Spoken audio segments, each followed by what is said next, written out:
मुझे बताओ, ये दो भाई लाहौर के कितने अरसे से कुत्ते की तरह भौंक रहे हैं जी, बल्कि बंदरों की तरह, बनु उमैया के बंदर। जेलम दी कुत्ती, खारशाली, गंदी कुत्ती, खारशाली।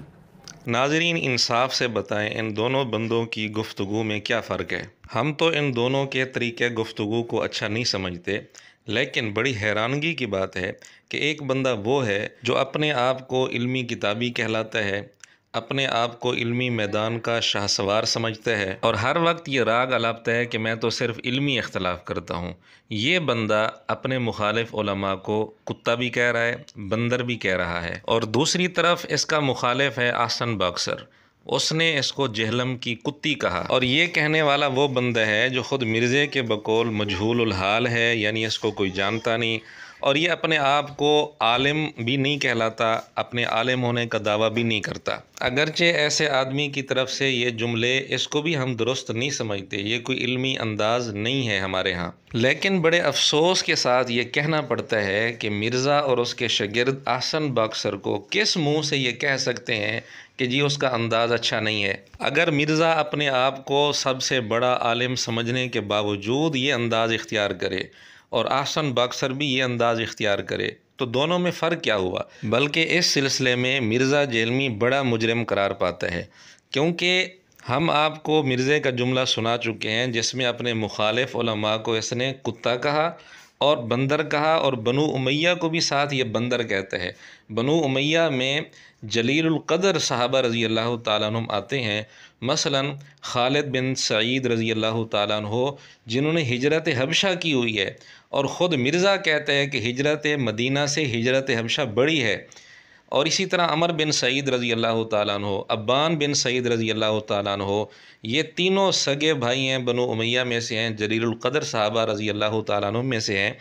इसी तरह सैयदना मुआविया रज़ी अल्लाह ताला अन्हु, सैयदना अबू सुफ़ियान रज़ी अल्लाह ताला अन्हु, उम्मुल मोमिनीन सैयदा उम्मे हबीबा रज़ी अल्लाह ताला अन्हा, और भी बहुत सारे सहाबा रज़ी अल्लाह ताला अन्हुम बनु उमैया के अंदर शामिल हैं। जब ये बनु उमैया को बंदर कहता है तो ये बंदर किसको कह रहा होता है? फिर मिर्ज़ा ये भी ख़ुद मानता है कि जी जब मैं बनु उमैया का लफ्ज़ बोलता हूँ तो मेरी मुराद सैयदना उस्मान रज़ी अल्लाह ताला अन्हु और उमर बिन अब्दुल अज़ीज़ रहमतुल्लाह अलैह नहीं होते। यानी इसका मतलब ये हुआ कि इन दो शख्सियात के अलावा सारे लोगों को इसने बंदर कहा है, नौज़ुबिल्लाह, और बंदर भी कहा है हदीस पर झूठ बोल कर के जी हदीस में आता है हज़ूर अलैहिस्सलातु वस्सलाम ने बनु उमैया को बंदर कहा। हालांकि किसी हदीस में बनु उमैया को बंदर नहीं कहा गया, ये खालिसतन मिर्ज़े का झूठ है। हदीस के अंदर जिस हदीस में बंदर का लफ्ज़ है उसकी सनद पर फ़िलहाल हम बात नहीं करते, लेकिन उस हदीस में बनु उमैया का लफ्ज़ है ही नहीं, ये खालिस मिर्ज़े का झूठ है। हदीस पर झूठ बोलकर बनु उमैया से ताल्लुक़ रखने वाले जलीलुल क़द्र सहाबा रज़ी अल्लाह ताला अन्हुम के लिए इसने बंदर का लफ्ज़ इस्तेमाल किया। क्या ये इल्मी इख्तलाफ है? अगर ये इल्मी इख्तलाफ है, अपने मुखालिफ उलमा को कुत्ता कहना, बंदर कहना, सहाबा के लिए बंदर का लफ्ज़ इस्तेमाल करना और हदीस में तारीफ़ करके ये लफ्ज़ इस्तेमाल करना, तो फिर आहसन बॉक्सर का क्या कसूर है? हम आहसन बॉक्सर को किस तरह समझाएं कि मिर्ज़े को गालियाँ न दिया कर, जबकि मिर्ज़े की अपनी हालत ये है कि आहसन बॉक्सर से ये बड़े जुर्म का इर्तिकाब कर रहा है। आहसन बॉक्सर ने किसी सहाबी के मुतल्लिक़ तो नहीं कहा, इसने सहाबा रज़ी अल्लाह ताला अन्हुम के लिए बंदर का लफ्ज़ इस्तेमाल किया है। और फिर वो एक आम आदमी है, जबकि मिर्ज़ा अपने आप को इल्मी मैदान में सबसे आगे समझता है। तो अब ख़ुद इंसाफ से बताएं कि बड़ा मुजरिम कौन है? और फिर मिर्ज़े ने अपने मुखालिफ उलमा को सिर्फ कुत्ता और बंदर नहीं कहा, बल्कि शैतान भी कहा, दज्जाल भी कहा, गधा भी कहा। वो जी हम फितने में उतरा ना हो जाए। सरकार, दज्जाल से बड़े फितने में तो आप फंसे हुए हैं पहले ही। ये जो दज्जाल मिंबरों पे चढ़ के आपको अल्लाह रसूल से दूर कर रहे हैं, अपनी दाढ़ी और पगड़ियों से धोखा दे के, इस फितने का मुकाबला किसने करना है? कुरान को कोई आग नहीं लगा सकता, दुनिया से खत्म नहीं कर सकता। असल जो चोर छुपा हुआ है ना, वो तेरे अंदर छुपा हुआ है। जो ये उलमा है, शयातीन, जिन्नात और इंसानों में से शयातीन, इन्नहु यराकुम, बेशक वो तो देखता है तुम्हें, हुआ व कबीलु, वो भी और उसकी पूरा कुंबा, मिन हैसु ला तरौनहुम, वहां से जहां तुम नहीं उसे देखते। ज़रा जिन्नात हमें नजर तो नहीं आते जब तक कि कोई ऐसे खास जिन जो इंसानी शक्ल में ना आ जाए, जो अक्सर जुम्मे के खुतबों में मिंबरों पे नजर आते हैं आपको। उसके अलावा तो आपको शयातीन नजर नहीं आ सकते। जी नाज़रीन, सुन लिया आपने, ये है इसका इल्मी इख्तलाफ। मिर्ज़ा कहते हैं जुम्मे के खुतबों में मिंबरों पर शयातीन नज़र आते हैं, बस बाकी दुनिया जहान में कहीं शैतान नज़र नहीं आ सकता। यानी हिंदू, सिख, यहूदी, ईसाई और दहरिए जितने काफिर हैं वहाँ इसको कोई शैतान नज़र नहीं आता। और जितनी बुराइयाँ हो रही हैं, ज़िना के अड्डे हैं, शराब के अड्डे हैं, जितनी भी बुराइयाँ हो रही हैं वहाँ इसको कोई शैतान नज़र नहीं आता। इसको शैतान नज़र आता है तो सिर्फ जुम्मे के खुतबों में मिंबरों पर नज़र आ रहा है। अगर ये इल्मी इख्तलाफ है तो अहसन बक्सर को ये लोग किस मुंह से गलत कह सकते हैं? वो भी कहते हैं मैं इल्मी इख्तलाफ करता हूँ, मेरा इल्मी इख्तलाफ है ये। तो मिर्ज़ा जी ये आग आपने लगाई है, आपने लगाई है। अब ये उसका रद्द अमल सामने आया है, हम तो इसको दुरुस्त नहीं समझते, लेकिन ये आपका रद्द अमल है, रद्द अमल है। लिहाजा वो उलमा जिनके शोकेसों में किताबें रखी हुई हैं इस्तिफादा नहीं करते तो वो गधे की मिसाल। बल्कि मिर्ज़े ने हद कर दी, बिल्कुल बेबुनियाद रिवायात का सहारा लेकर इसने सहाबा के लिए कुत्ते और गधे का लफ्ज़ इस्तेमाल किया है। अबू मूसा अशरी जो है वो तो मिंबर पे चढ़ के उन्होंने ये बात कर दी, हमारे नज़दीक तो बिल्कुल गलत फैसला था।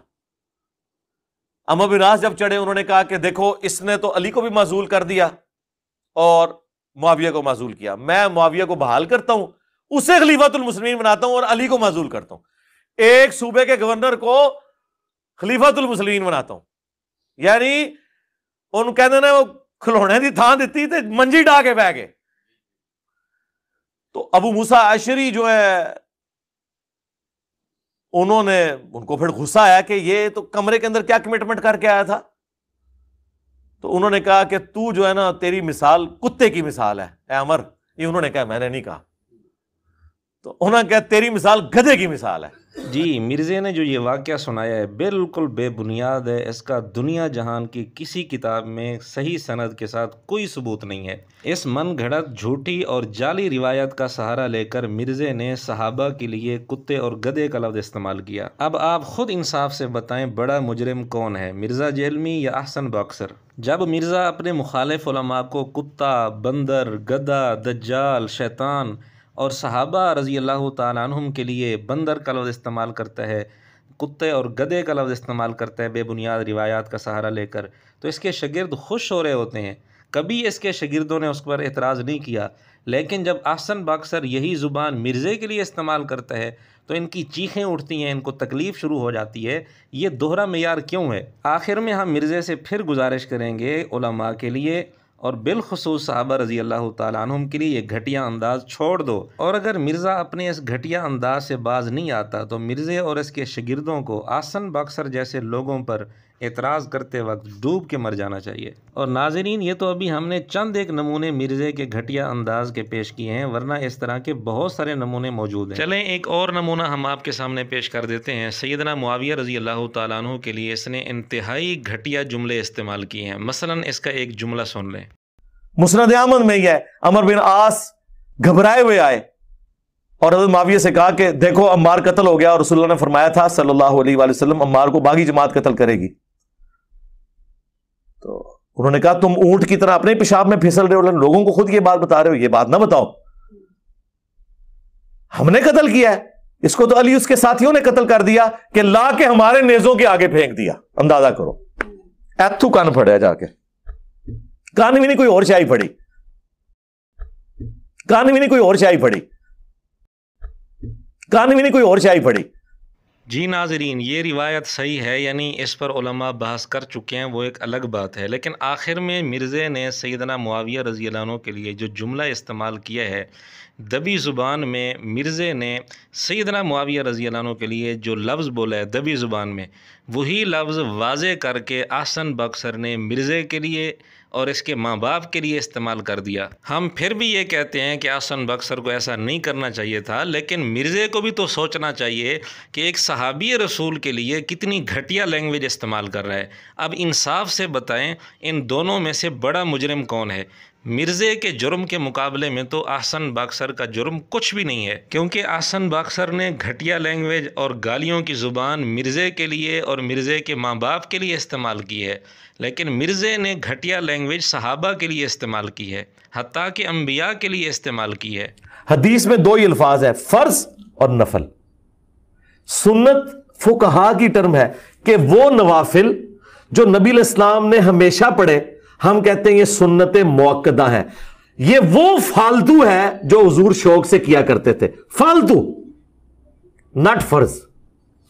ये वो फालतू है जो हुजूर ने कभी किया कभी नहीं किया, गैर मौक़दा। ला हौला वला कुव्वता इल्ला बिल्लाह। आपने देख लिया मिर्ज़े ने कितनी दफ़ा फ़ालतू का लफ्ज़ आका अलैहिस्सलातु वस्सलाम की नमाज के लिए इस्तेमाल किया है, जबकि फ़ालतू का मतलब ये होता है कि जो बेकार चीज़ हो, जिसका कोई फ़ायदा ना हो, बेफ़ायदा चीज़ हो।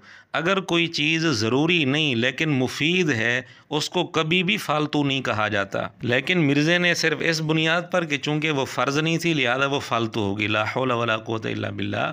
जो चीज़ ज़रूरी ना हो लेकिन मुफीद हो, फ़ायदामंद हो, कभी भी कोई भी उसको फ़ालतू नहीं कहता। तो आका अलैहिस्सलातु वस्सलाम की नमाज़ कैसे फ़ालतू हो सकती है, नौज़ुबिल्लाह। अगर फिर भी किसी को यकीन नहीं आता तो उर्दू लुगत उठा कर देख ले। फ़ालतू का माना है ज़रूरत से ज़ैद, फ़ज़ूल, बेकार, निकम्मी चीज़। तो फ़ालतू वो चीज़ होती है जो ज़रूरी भी ना हो और फ़ायदा भी उसका ना हो, फ़ज़ूल हो, बेकार और निकम्मी हो। आका अलैहिस्सलातु वस्सलाम की नमाज के लिए ये लफ्ज़ इस्तेमाल करना, ये कोई सुथरी लैंग्वेज है, ये मुहज़्ज़ब लैंग्वेज है,